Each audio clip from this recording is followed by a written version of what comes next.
Greetings, my name is Andrew Diemer. The subject of my presentation is Pines, Swamps, and Fields, a geographic study of the Tory War of 1781. For my thesis, the Tory War was a brutal civil war that occurred during the American Revolutionary War, so it actually was a war within a war. The conflict was largely conducted in an unconventional manner. This project will demonstrate that the regional geography in which the hostilities occurred forced the combatants to conduct the war through those unconventional means. To help the viewer understand some of the terminology, I have put together two slides specifically for key terms which will be important to the presentation. The first key term over on the left side in red is Tory. The Tories were American colonists who chose to remain loyal to the crown. As such, they are interchangeably known as Loyalists. The Tories came mainly from a Scotch-Irish background, as many of them had done deals with the English crown and been granted lands in return. And they saw loyalty to the crown as their patriotic duty. This was not some sort of insidious attempt to undermine their neighbors. These colonists honestly believed that they were fighting for the correct side, which was their loyalty to the crown.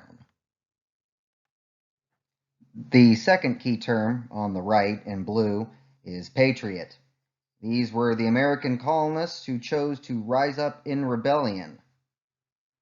This term is obviously more well known than Tory, yet it should be noted that within the context of the Tory War, the term patriot is often synonymous with the term Whig. This term Whig refers to the Whig political party, which many of the patriot leaders were either members of or prominent leaders within that party.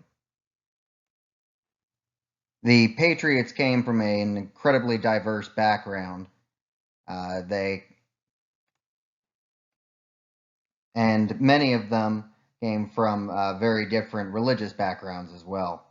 It is also key to note that the Patriot capital, so the capital of North Carolina during the Tory War for the Patriots, was actually located in Hillsborough.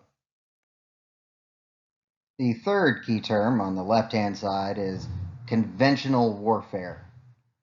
The strict definition of conventional warfare is the type of war which is conducted by engaging the enemy army in battle using tactics and strategies considered sound by contemporary military minds. In the context of the American Revolutionary War era, conventional warfare was characterized by the massing of your soldiers in order to mass your firepower. Soldiers were trained to load and fire their muskets while standing shoulder to shoulder with the soldier next to him. The primary means of firing muskets downrange was done through a method known as volley fire. Volley fire is a method in which all of the soldiers are commanded to reload, aim, and fire, with the goal being to send as much firepower at the enemy as possible. This method also ensured that officers could keep better track of the amount of ammunition each man had left. Conventional battles usually involved not only infantry, but cavalry and artillery as well.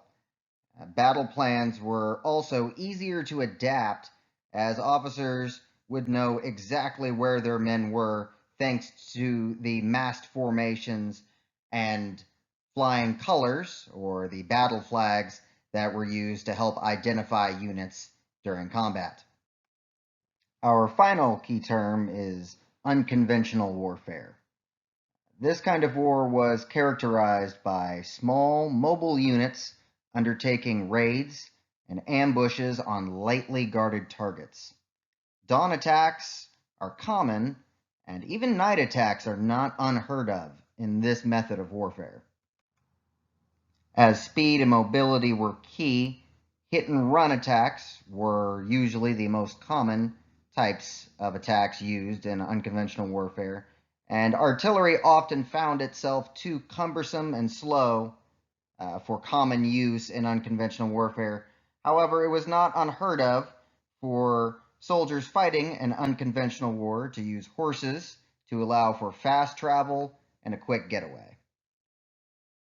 For the map slide, I would first like to direct your attention to the map on the right.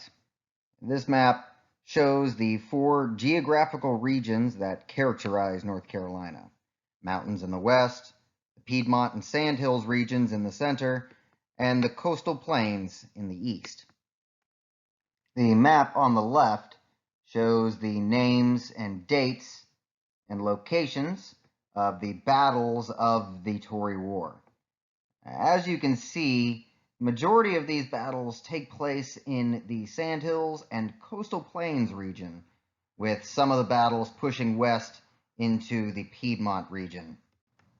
The importance of the location of these battles within these particular regions will become clear as we continue. We are now getting into our first geographical feature that was a common setting for many of the battles of the Tory War, and that is the longleaf pine forests. As you can see in the map in the right-hand corner, the longleaf pine forest used to cover most of what is now today the southeastern United States. Longleaf pine forests were characterized by, perhaps obviously, large amounts of longleaf pine trees. However, they were also very well known for having an incredibly dense underbrush. This underbrush was often found in conjunction with the small boggy wetlands that would run alongside the many creeks running through the longleaf pine forests. Due to the loose, sandy soil present in longleaf pine forests, roads through these regions were next to impossible to maintain during the Revolutionary War era. This would make travel of large groups or wagon trains quite difficult, if not impossible.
now that I've given you an idea of the region that is the longleaf pine forest, and as you can see in the video, I actually went to the site of the Piney Bottom Massacre, I'm now going to give a quick rundown of the battle itself.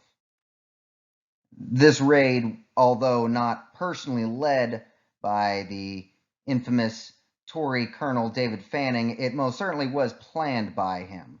It was a pre-dawn attack on a column of troops led by Thomas Wade, who he was leading the 55 Patriots under his command home to Cross Creek, which is now modern-day Fayetteville.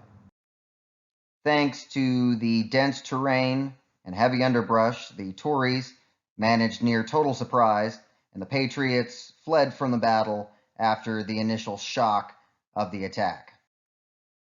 7 Patriots were killed in the battle, and unfortunately, including a 9-year-old boy. While the battle was certainly a Tory victory, they also cleaned up quite a few muskets and ammunition from the ambush. The battle itself would become, in a way, a Patriot PR victory. The death of the 9-year-old boy was certainly played up by the Patriots' propaganda machine and soon became a rallying cry for the recruitment efforts of the Patriots.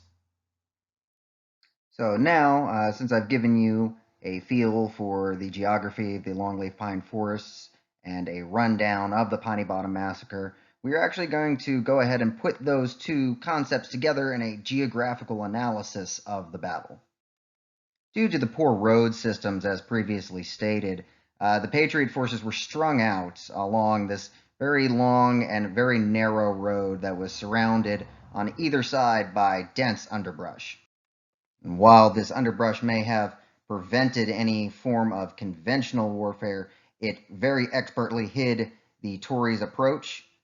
Combined with the pre-dawn attack in the cover of darkness, as well as a morning fog, the Tories were able to conceal their movements using the hills to do so, and were able to achieve an ambush largely due to the terrain.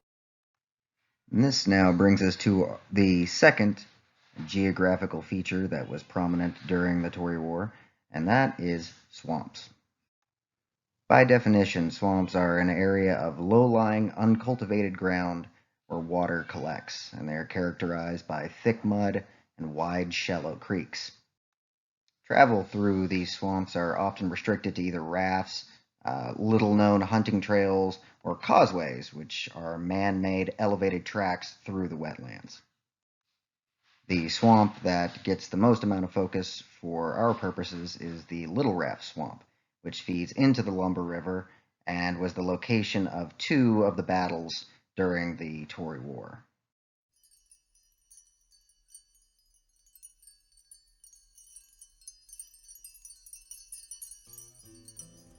So hey guys, we're here today on the edge of the Little Raft Swamp. This is about 2 or 3 miles downstream from where Mcphaul's mill actually existed. Of course, today Mcphaul's mill, the former site of it, lies on private property, so I'm not able to actually access that site. However, this is literally the exact same swamp just right down the road. Today it actually sits within the Red Springs city limits. But as you can see around me, I'm actually sitting on a railroad bridge here on the edge of Red Springs. This gives you a fantastic idea of what it would have been like back in 1781 when the fighting took place here during the battles of Mcphaul's Mill and then the subsequent battle of Little Raft Swamp. As you can see, there is little to no way to move any force of men through any this sort of terrain. So travel was usually restricted to extremely close-kept secret hunting trails, as well as causeways, which were actually man-made paths through the swamps. Now, other than hiding places, of course, a reason to inhabit this sort of terrain would, of course, be to use a mill, and that's exactly what Mcphaul's Mill originally was. It also was a tavern, but its main purpose was to be a mill, using the water system here to help grind the gears for the usual mill work. So as you can see, an incredibly inhospitable environment to any sort of conventional methods of military. And that's exactly why these battles were short, quick, and usually victory went to the ones that used the terrain to their advantage and were quick and attacked fast out of the swamps. So as you can see, again, this terrain is relatively untouched. There has been little to no, if at all, burning. I can't see any evidence of that here, obviously. But the swamps around, you can see, are just completely inhospitable. I'll let you take a look kind of all the way around at what we've got here. And this area made the Little Raft Swamp, made Mcphaul's Tavern an absolutely perfect place for David Fanning to set up his headquarters and begin planning his eventual raid on Hillsborough, which would capture Governor Thomas Burke and set up the subsequent Battle of Lindley's Mill. So now for a brief overview of the Battle of Mcphaul's Mill. Tory Colonel David Fanning had set up his headquarters at the Mcphaul's Mill Tavern, which was located along the Little Raft Swamp. Learning of Fanning's location, the Patriot Colonel Thomas Wade moved with 600 Patriots in an attempt to ambush Fanning and bring him to justice. As conventional battle was impossible, Fanning instead used several hidden causeways and rafts to outflank the Patriots, coming out behind them and surprising the larger force.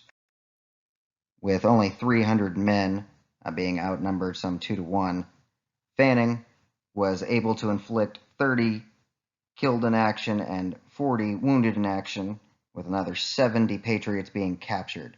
And Fanning would use this victory to rally his support for his push north to capture Hillsborough and the governor of revolutionary North Carolina. The Battle of Little Raft Swamp would actually occur after the Battle of Lindley's Mill and after Fanning's raid on Hillsborough. Fanning had required to pull all of his men into the operation to attack Hillsborough, which left all of his sites rather undefended. As such, Patriot Colonel Thomas Wade saw an opportunity and gathered some 400 Patriots to his cause, and using rafts to circumvent the Tory outposts, he managed to achieve total surprise.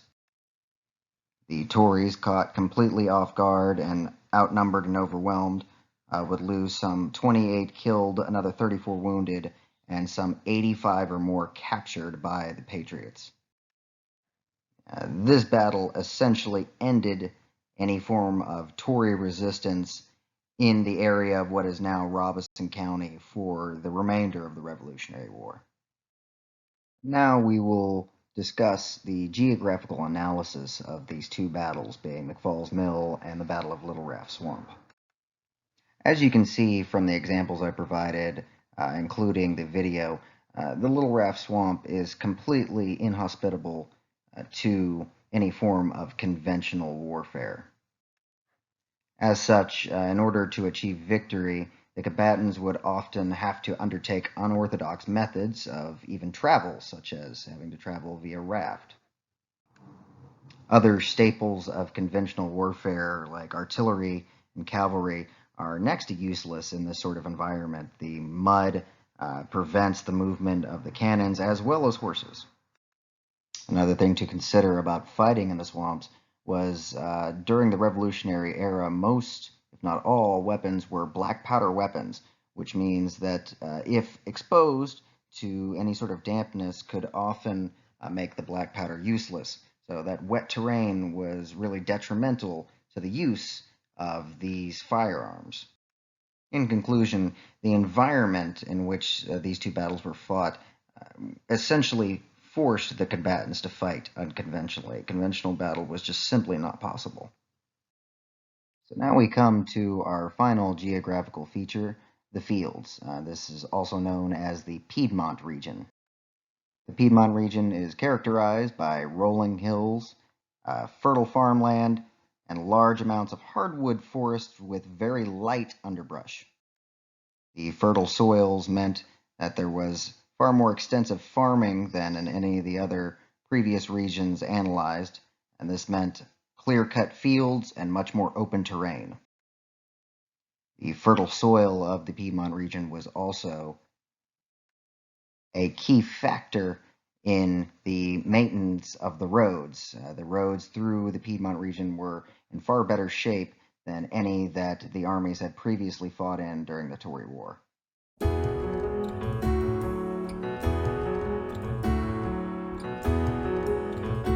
We are here at the Lindley's Mill battlefield. Behind me is Lindley's Mill Creek, which was a prominent feature during the battle. As you can see around, the forest here, unlike some of the other sites that we've been to where there's dense pine, you can tell it's much more open here. As something to keep in mind is that unlike some of the other sites we've been to, this forest has not been maintained with controlled burnings. You can't see any markings of that on any of the trees out here. So this forest around us has been relatively untouched, which gives us an idea of what it would have been like during the battle. Much more open and much more visible and conducive to the more traditional types of battlefield fighting that took place during the Revolutionary War. And that's why this battle in particular actually happens to be one of the few conventional battles that are fought during the war. What I mean by conventional, of course, is actually lining up and charging each other using volley fire and flanking maneuvers. So this is the other feature that was prominent here at the Lindley's Mill battlefield. These open, plowed fields would have allowed for much more conventional movement throughout the battle, which means large formations of men marching shoulder to shoulder and being able to keep unit cohesion as they fought through these fields and through these forests. We now arrive at our final battle overview, the Battle of Lindley's Mill.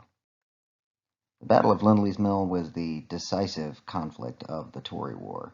It was also the largest, featuring some 900 total soldiers involved. The battle that followed would be the only conventional battle of the war. Tory Colonel Fanning, having successfully captured the Patriot Governor Thomas Burke, was moving his forces back to British-held Wilmington. En route, he was ambushed by a force of some 300 Patriots under the command of General John Butler. The fighting was fought conventionally, with stand-up formations and volley fire. Artillery was also present for both sides, with the Tories armed with 2 3-pounder Grasshopper field rifles, and the Patriots were armed with one as well. The fighting would last for 4 hours, with eventually the Tories being able to use their numbers to outlast the Patriot forces. The Battle of Lindley's Mill was yet another Tory victory. On a side note, the Battle of Lindley's Mill is percentage-wise the bloodiest battle to ever take place within North Carolina, with out of the 900 engaged, some 300 were either killed or wounded. And finally, the geographical analysis of the Battle of Lindley's Mill. The hardwood forests of the Piedmont region, with their small, if even there, amounts of underbrush, allowed for traditional formations to be used even in the middle of the forests. The clay soils allowed for a much stronger road system, which allowed more conventional arms like cannon to be used during the battle. The road systems also allowed for the larger amounts of men that were present during this battle. All in all, the Battle of Lindley's Mill was a conventionally fought battle because the terrain allowed it to be a conventionally fought battle. In conclusion, my research has shown that the Tory War of 1781 was fought largely unconventionally because the geography that the combatants fought in gave them no other choice. When fighting in the pines and swamps of the coastal plains and sandhills regions, the combatants were simply unable to fight conventionally. Conclusive proof of this thesis comes when one analyzes the campaign once it moved into the Piedmont region. Once in the Piedmont region, the fighting shifted to a conventional style of war. This is because the Piedmont region is highly conducive to the conventional style of war. This also shows that the choice of warfare was again dictated by the geography, not by the combatants. This concludes my project. Thank you very much for watching.